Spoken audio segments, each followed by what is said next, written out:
Kalau hari ini gue bikin akun palsu di Instagram, tapi gue tambahin centang biru, apa kalian akan percaya sama akun gue tadi? Kalau kalian percaya, berarti kita punya masalah yang jauh lebih besar daripada sebuah akun palsu. Kenapa manusia bisa lebih percaya karena sebuah simbol?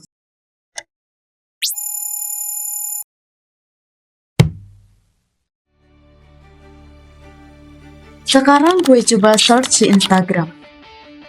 Gue kasih waktu 5 detik untuk kalian milih Mana yang asli?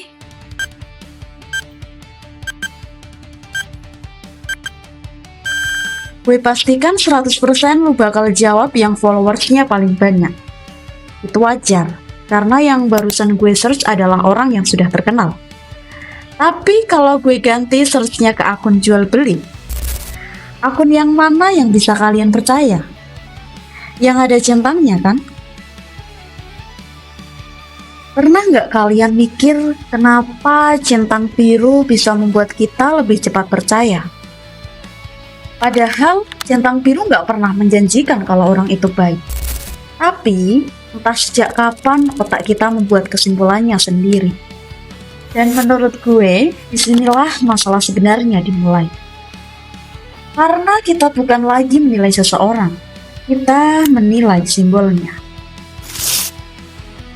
Sekarang gue mau kasih contoh, bayangin ada 2 akun, followersnya sama, postingannya sama, dan bio-nya sama.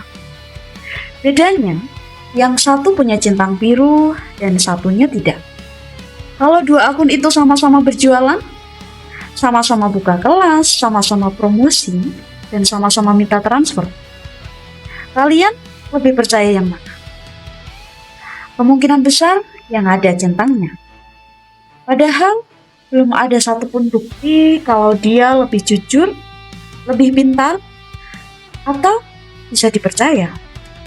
Tapi karena adanya simbol kecil itu bisa merubah keputusan kita untuk percaya.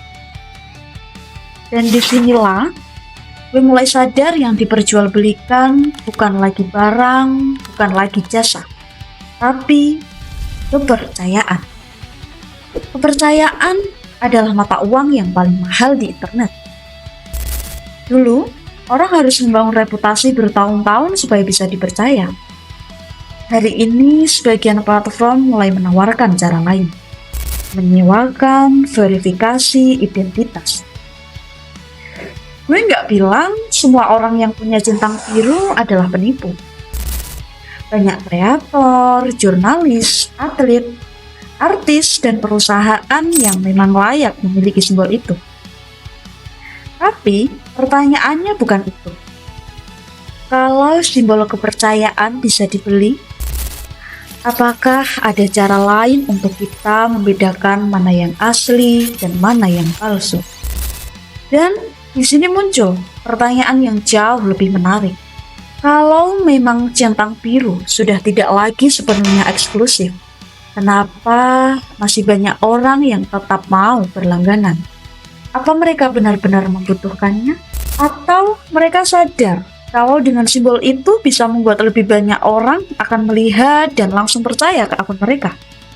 Jadi, apa semua orang yang nggak punya simbol adalah penipu?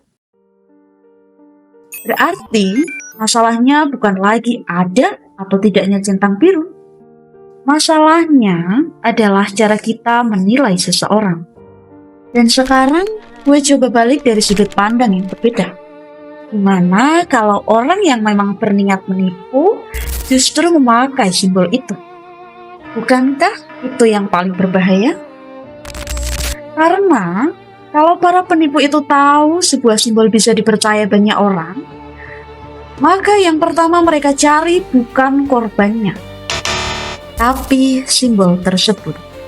Lucunya banyak penipuan di internet berhasil bukan karena pelakunya terlalu pintar, tapi karena korbannya sudah lebih dulu merasa aman karena adanya sebuah simbol.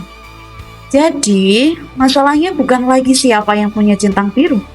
Masalahnya adalah kenapa kita begitu mudah percaya dengan simbol itu. Inilah invisible economy. Karena yang dijual bukan ikonnya. Icon kecil itu sebenarnya nggak ada nilainya. Yang punya nilai adalah reaksi kita saat melihatnya. Semakin cepat kita percaya, semakin tinggi nilai simbol itu. Dan perusahaan tahu maknanya. Yang dibangun bukan sekedar fitur, tapi psikologi manusia. Karena kalau manusia masih menganggap sebuah simbol sebagai jalan pintas untuk dipercaya, maka simbol itu akan selalu punya harga. Berarti selama ini gue salah. Gue pikir centang biru dibuat untuk membedakan akun asli dengan akun palsu. Ternyata yang berubah bukan sistemnya. Yang berubah adalah cara manusia menggambarkan simbol itu. Dulu, centang biru membantu kita mengidentifikasi seseorang. Hari ini, centang biru sering dijadikan alasan untuk kita bisa langsung percaya. Mungkin hari ini belum semua aplikasi menjual simbol verifikasi. Masih ada platform yang memberikan simbol melalui sistem peninjauan, bukan melalui langganan. Tapi, gue mau tanya satu hal. Kalau hari ini sudah ada platform yang menjual simbol kepercayaan, apa yang akan terjadi kalau suatu hari nanti semua platform melakukan hal yang sama?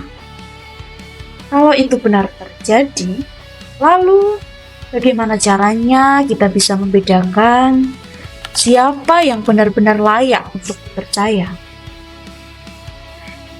Karena kalau kepercayaan bisa dibeli, maka mulai hari ini yang harus kita lihat bukan lagi simbolnya, tapi apa yang dilakukan ketika tidak ada simbol yang membelanya.